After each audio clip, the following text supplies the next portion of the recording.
नमस्कार, मैं हूँ हेमंत चढ़ार और आप देख रहे हैं मध्य प्रदेश का number 1 news channel the Bahujan news Damoh MP. चलिए अब देखते हैं दमोह और मध्य प्रदेश की सभी मुख्य खबरें फटाफट अंदाज में। लोकतांत्रिक प्रक्रिया को सशक्त और व्यय नियंत्रण की दिशा में कारगर पहल मानी जा रही एक राष्ट्र एक चुनाव 1 नेशन 1 इलेक्शन योजना पर प्रतिक्रिया देते हुए राहुल सिंह लोधी ने कहा कि यदि देश में सभी चुनाव एक साथ कराए जाएं, तो इससे करीब 4.5 लाख करोड़ की बचत संभव है, जो देश की कुल जीडीपी का लगभग 1.5% हिस्सा है। उन्होंने कहा कि यह बचत महज आंकड़ा नहीं, बल्कि देश के भविष्य के निर्माण की संभावनाएं हैं। इससे शिक्षा, स्वास्थ्य, बुनियादी ढांचे, युवाओं के लिए रोजगार और किसानों की योजनाओं में व्यापक निवेश किया जा सकता है। बार बार चुनाव कराने की वजह से प्रशासनिक मशीनरी, सुरक्षा बलों और सार्वजनिक धन पर जो भारी दबाव पड़ता है, उसे भी कम किया जा सकेगा। राहुल सिंह लोधी ने इस नीति को विकास के नए अध्यायों का सूत्रधार बताते हुए इसका समर्थन किया और कहा कि यह भारत को वैश्विक मंच पर और अधिक मजबूत बना सकता है। उन्होंने यह भी आग्रह किया कि इस विषय पर राजनीतिक दलों को सर्वसम्मति बनानी चाहिए। भोपाल में वक्फ संपत्तियों पर हो रहे अतिक्रमण को हटाने की प्रक्रिया नए वक्फ कानून के तहत जल्द शुरू होने वाली है। सबसे पहले कब्रिस्तानों को कब्जा मुक्त करने का अभियान चलाया जाएगा। वक्फ बोर्ड के अनुसार राजधानी में करीब 7,700 वक्फ संपत्तियां दर्ज हैं, जिनमें 135 कब्रिस्तान शामिल हैं। लेकिन इनमें से केवल 30 ही अस्तित्व में बचे हैं, शेष पर अतिक्रमण हो चुका है। जमीयत सचिव इमरान हारून के अनुसार शहर के कई क्षेत्रों जैसे भोपाल टॉकीज, पुराना आरटीओ, नरेला संकरी, कोलार और जहांगीराबाद में कब्रिस्तानों का नामो निशान तक नहीं बचा है। पीएचक्यू के पास भी कुछ कब्रों के निशान दिखाई देते हैं। वक्फ बोर्ड के अध्यक्ष सनवर पटेल ने बताया कि प्रशासन को 7,700 संपत्तियों की जानकारी दी जा चुकी है और राजस्व रिकॉर्ड अपडेट हो रहे हैं। हालांकि चिंता इस बात की है कि कुछ वक्फ संपत्तियों पर सरकारी दफ्तर भी बने हुए हैं। मुस्लिम महासभा के मुन्नवर अली ने मांग की कि जिन जमीनों पर सरकार का कब्जा है, उसके बदले वक्फ को वैकल्पिक जमीन दी जाए, क्योंकि यह धार्मिक भावनाओं से जुड़ा मामला है।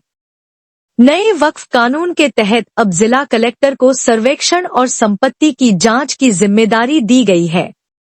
साथ ही स्पष्ट किया गया है कि निजी संपत्तियों का अधिग्रहण नहीं किया जाएगा और वैध वक्फ संपत्तियों को किसी प्रकार का खतरा नहीं है। इस अभियान से एक ओर जहां वक्फ संपत्तियों की सुरक्षा सुनिश्चित होगी, वहीं धार्मिक स्थलों की पारंपरिक स्थिति और पवित्रता को भी बनाए रखा जाएगा। प्रधानमंत्री नरेंद्र मोदी और गृह मंत्री अमित शाह के मध्य प्रदेश दौरे से पहले मुख्यमंत्री मोहन यादव की सरकार ने स्वावलंबी गौशाला स्थापना नीति 2025 को कैबिनेट में मंजूरी दे दी है। यह नीति प्रदेश की 8,50,000 निराश्रित गायों की देखभाल और गोसंवर्धन के लिए मील का पत्थर साबित होगी। इस योजना के अंतर्गत निजी निवेशकों को ₹1 सालाना किराए पर सरकारी जमीन दी जाएगी। साथ ही प्रति गाय प्रतिदिन ₹40 की सहायता राशि सरकार देगी, जो पहले ₹20 थी। इसके लिए 2025 से 26 में कुल ₹606 करोड़ खर्च किए जाएंगे। बिजली दरें भी रियायती होंगी और जैविक खाद उत्पादन, नस्ल सुधार जैसे कार्यक्रम संचालित होंगे। योजना को डॉक्टर भीमराव अंबेडकर के नाम से जोड़ा गया है, जिसमें किसानों को पशुपालन के लिए 0 ब्याज दर पर क्रेडिट कार्ड देने का भी प्रावधान है। गौशालाओं के संचालन के लिए 20 वर्षों के लिए जमीन दी जाएगी और गोसंवर्धन बोर्ड इसकी नोडल एजेंसी होगी। इसके अलावा कैबिनेट बैठक में शिक्षा गुणवत्ता सुधार के लिए एडसिल इंडिया लिमिटेड से मंदसौर में ₹2,932 करोड़ की सूक्ष्म सिंचाई परियोजना और बिजली कंपनियों को हर साल ₹12,000 करोड़ कर्ज लेने की अनुमति जैसे महत्वपूर्ण निर्णय लिए गए। यह नीति न केवल गायों की सुरक्षा सुनिश्चित करेगी, बल्कि कृषि, पर्यावरण और ग्रामीण अर्थव्यवस्था को भी मजबूती देगी। दमोह के फर्जी डॉक्टर मामले में मध्य प्रदेश के मंत्री प्रहलाद पटेल ने कांग्रेस पर निशाना साधते हुए सख्त कार्रवाई की बात कही है।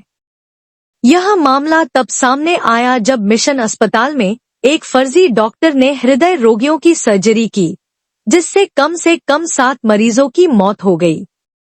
मंत्री पटेल ने कहा कि इस गंभीर मामले में राजनीति नहीं होनी चाहिए और दोषियों को कड़ी सजा मिलनी चाहिए। उन्होंने यह भी कहा कि सरकार इस मामले में किसी भी प्रकार की देरी नहीं करेगी और स्वास्थ्य विभाग को ऐसे अन्य मामलों पर भी सख्त कार्रवाई के निर्देश दिए गए हैं।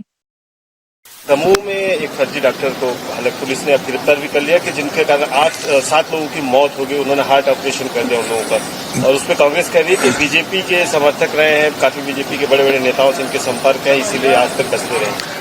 कांग्रेस बहुत गैर जिम्मेदार पार्टी भी है और उनका बयान भी बहुत गैर जिम्मेदाराना है। वो बिल्कुल उस अपराध की जितनी कड़ी से कड़ी सजा मिलनी चाहिए उतनी मिलनी ही चाहिए। किसी का संरक्षण नहीं है। मैं भी 10 साल सांसद रहा हूँ। हमने हमेशा लगाम लगाने की कोशिश की है। अगर ये घटना घटी है तो गंभीर घटना है, इसके गंभीर परिणाम भी आने चाहिए, सरकार कर रही है। दमोह शहर का प्रमुख बूंदाभू शॉपिंग कॉम्प्लेक्स इन दिनों भारी गंदगी और बदइंजामी की मार झेल रहा है। स्वच्छता अभियान के तमाम दावों को यहां की स्थिति पूरी तरह नकारती नजर आ रही है। कॉम्प्लेक्स के चारों ओर कचरे के ढेर, बदबू और अव्यवस्थित साफ सफाई ने आमजन, खासकर महिलाओं की मुश्किलें बढ़ा दी हैं।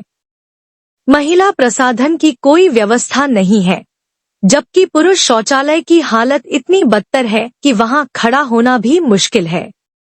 स्थानीय लोग और ग्राहक अब इस गंदगी से परेशान हो चुके हैं। हैरानी की बात है कि प्रशासन और संबंधित जिम्मेदार अधिकारी पूरी तरह मौन हैं और स्थिति को तमाशबीन बनकर देख रहे हैं। स्थानीय लोगों का आरोप है कि यह स्थिति दुकानदारों और ग्राहकों दोनों की लापरवाही का नतीजा है। सोशल मीडिया पर भी लगातार इस मुद्दे को उठाया जा रहा है, लेकिन प्रभावी कार्रवाई का अब तक इंतजार है।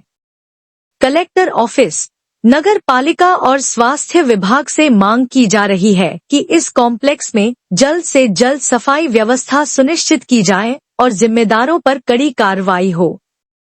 दमोह स्वच्छ भारत बूंदाभू शॉपिंग कॉम्प्लेक्स, जनता की आवाज।